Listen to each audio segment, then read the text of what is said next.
What's going on YouTube? Sean here, and welcome to day number 28 of the Godzilla Rewatch. And in today's video, we're going to be talking about Godzilla Tokyo SOS. That's right, this movie is not a direct sequel to the original like most of the Millennium series films have been, a weird anthology angle that they're going for. This is in fact a direct sequel to the previous film, Godzilla against Mechagodzilla. Now, going into this movie, like my rewatch, I was like, okay, I really like both movies back to back, so I'm like, let's see which one I like more. And I like Godzilla against Mechagodzilla more. I think one of my biggest issues with Tokyo SOS is they completely just forgot about the previous lead character, Akane. Like, she just gets completely shafted and forgotten about in this movie. I'm like, we're following her, and it seems like we're going to be set up like, okay, she's ready to take down and bring the fight to Godzilla this time around. It's ready to go, and then she just kind of just like shows up for a second, just disappears from the movie altogether, and I'm sitting here going, what the hell? Like, yeah, she tied him, but I'm like, get her back in there. Like, I want to see her again. I want to.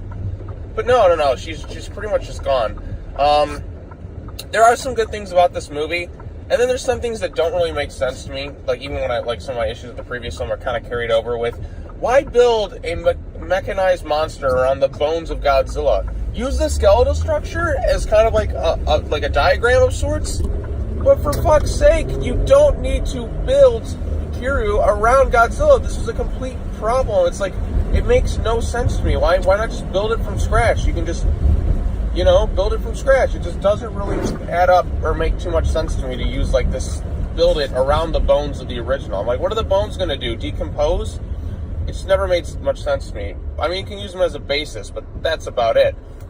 But anyways, so yeah, Akane's pretty much just shafted. She's just gone from the movie. I'm like, why? What the hell? Instead, we're following this batch of new characters who are, related to Hiroshi Koizuma's character from the original Mothra, who was in that film. So, yes, this film was like I said in the previous one, that was shared the continuity with, say, like the original Mothra and War of the Gargantuas. This one references the original Mothra. In fact, Mothra makes an appearance this time around, and Mothra shows up. Her design's not as good as, say, GMK's, but I think it's okay overall. It's not my personal favorite, design of Mothra, but, I'm willing to live with it. I think it's okay. But yeah, so Mothra shows up. The twin fairies are like relatives of the twin fairies or whatever. Come meet the professor from the original Mothra, Hiroshi Koizuma. Who's nice to see him back. I haven't seen him in a Godzilla film in a while. He's been, honestly, well, in terms of Godzilla actors, he's been in some of the most. Like, he started in Godzilla's Raise Again, and then he's been in several movies since. Like, he was in the original Mothra. He was in Mothra vs. Godzilla, Ghidorah the Three-Headed Monster. He's just been in a ton of Tokusatsu films, and it was nice to see him make a little comeback in this one. So that to me is a big highlight, seeing him come back. I'm like, oh, it's one of the classic Toho actors. Good to see you. Good to see you again, man. So yeah, it was cool to see him. The new Shovinjin were, I guess, relatives of the original Twin Fairies, so I guess the Twin Fairies aren't really immortal. They just have relatives or whatever. They talked and were like, oh, the souls of the dead cannot be disturbed. Mothra's going to be really pissed off. If you don't return Godzilla's bones to the sea, Mothra's going to wage war in Japan. Wait, what? Why the fuck does Mothra give a shit about, the bones of the original Godzilla? I understand souls of the dead, blah, blah, blah, but, why does Mothra give a shit? Mothra's going to wipe out Japan. Okay, well then, we don't have any defense. What are you going to do about that? Mothra's going to fight Godzilla. Mothra's going to fight Godzilla. Come on now. Mothra's going to get her ass handed to her by Godzilla. That's what's going to happen. So it's like, okay, we'll make a fair compromise. Should have just been this. Okay, we have no defense against Godzilla. You say Mothra's going to come help us. Mothra wiped out, leveled fucking Tokyo in the original Mothra. Because like I said, this one's in continuity with that. It's not necessarily in continuity with Godzilla versus the original Mothra versus Godzilla. It's kind of, like I said, it's kind of it kind of nitpicks its own continuity. It's like, okay, you're in canon, you're not in canon. It's like the anthology angle. So, which can be cool and creative and lead to some interesting story ideas. But yeah, Mothra's going to take down Godzilla. Now? Bullshit. But anyways, I mean, Mothra did technically win in Mothra vs. Godzilla. Well, that was by sheer luck. Mothra, the adult larvae form Mothra, got her ass handed to her by Godzilla. Granted, she was old and weak. The little caterpillar Mothra's larva form did go up against Godzilla, and did just manage to just squeeze by, but they had to use strategy, and they basically webbed him up. They didn't kill him or anything, and, you know, knocked him back into the ocean. So, another thing I have a problem with, too, they show a Kamibus who hasn't been seen since the original Showa era, and I don't even know which movie it was. I can't remember exactly the movie. But anyways, he's in here, too. But we just see a corpse. We don't see it ever fight Godzilla, and I'm just sitting here going, wait a minute, what the hell is this? Why can't we see this guy fight Godzilla? I mean, come on now. I mean, that was another disappointment to me. Yeah, so the storyline, I'm just like, Mothra, why does Mothra give a shit about Godzilla's bones? I mean, it's Godzilla's bones. Well, does Mothra just, like, scurry the ocean, just go, oh, Godzilla's bones, take it? I don't know. But it kind of leads to my point where it's like, it just seemed like a dumb idea in general to build Kiru around the bones of the original Godzilla. It just doesn't make sense to me.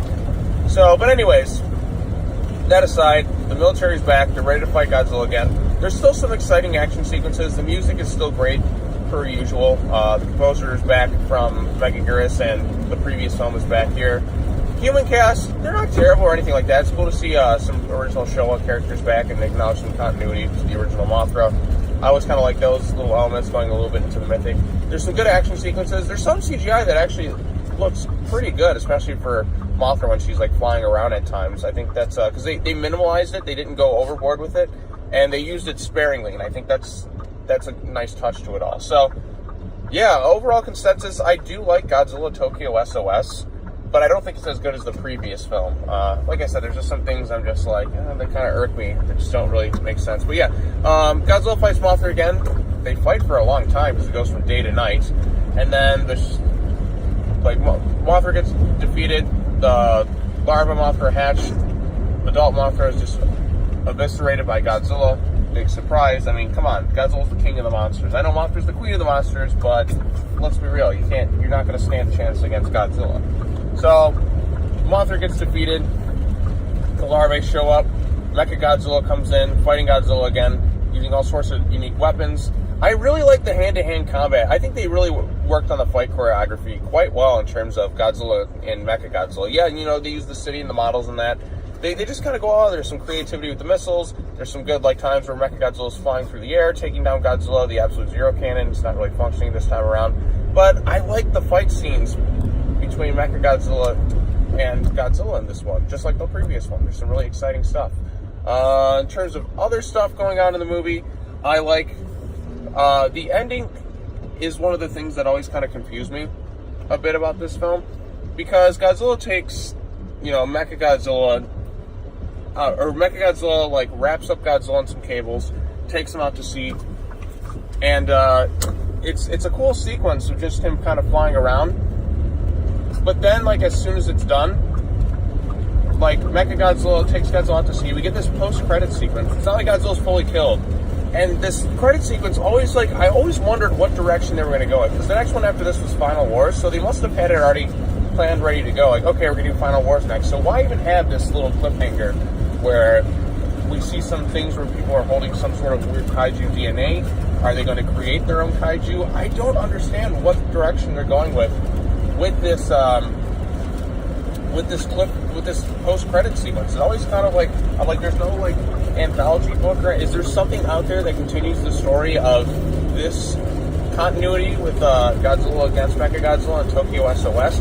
I want to know what that DNA is for. Maybe it's the Gargantuas. I mean, they reference that they're in continuity with this film, so I think that'd be kind of cool to see. Maybe they've been holding on to the cells of them. Maybe they're going to multiply them or something. We could get Godzilla vs. Gargantuas. That'd be a pretty sweet movie to get to see. I mean, I always wanted that one, but granted, I feel like the time to do that movie is a little bit late because Gargantuas are kind of humanoid. We're going to get that in essence with Godzilla vs. Kong. But I feel like that movie, if that was going to happen, it should have been in the Showa era of Godzilla films. It shouldn't have been now per se. But I would have liked to have seen it. But yeah, Tokyo SOS. There's some exciting battle stuff. I'm just kind of disappointed in how they handled Akani's character, because she just kind of gets shafted this time around for some new cast. I'm like, you basically set her up like she's going to be the main protagonist of the next film. They left it on a bit of a cliffhanger. Okay, we tied, but next time we're going to kick Godzilla's ass, and I'm going to be the pilot for this all. Nope, she's not there. She goes off to train somewhere in the United States, and just kind of walks out of the movie, and that disappoints me. I really wanted to see her more stuff, but sadly, no, we don't get to see her do more stuff, and that makes me a sad panda. So, anyways, what are your thoughts on Godzilla Tokyo SOS? Do you like this one more than Godzilla Against Mechagodzilla? Like I said, they're pretty close in terms of quality, and it's nice to see Godzilla fight off against more monsters. I just think the idea of Mothra, it's like, oh, Mothra will protect you, but if not, Mothra's gonna wipe out Japan. Wipe out Japan, Mothra. Like, what the hell? Like, why is Mothra angry about Godzilla's bones? And then Mothra's gonna go and try and kill the new Godzilla. It makes no sense to me. The souls of the dead, blah, blah, blah, blah, blah. Yeah, I get that point. You're desecrating the remains of something. But at the same time, like, it's fucking Godzilla. He's killed so many people in Japan. I mean, does Mothra give a shit about, like, if some human's bones get moved or anything like that?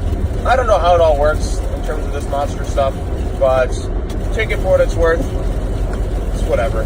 But anyways, what are your thoughts on Godzilla Tokyo SOS? Do you like this one? Do you dislike this one? Let me know in the comment section down below. We'll chat about it some more.